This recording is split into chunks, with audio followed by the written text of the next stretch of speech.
చిక్కుడుకాయలు చూడడానికి కలర్ఫుల్‌గా బాగున్నాయని తీసుకున్నాము. కానీ టేస్ట్ ఏమీ అంత బాగాలేదు. కొనేసాక, వండేసాక తెలిసింది టేస్ట్ ఎలాగుంటదో. వీటికన్నా మార్కెట్‌లో కొనే బారు చిక్కుడుకాయ, ఇంటి దగ్గర ఉన్న నాటు చిక్కుడుకాయ బెటర్. ఇప్పుడైతే చెక్కుకునే ప్రాసెస్ అనమాట.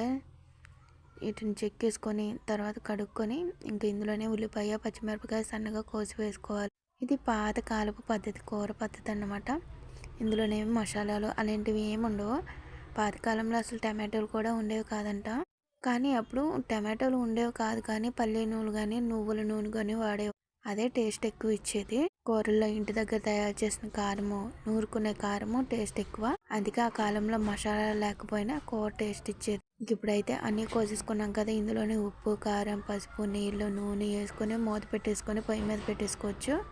ఇంకా ఉడికాక గుమ్మగుమ్మలాడదు, కానీ టేస్ట్ పర్వాలేదు, బాగానే ఉంది. తినేద్దాం.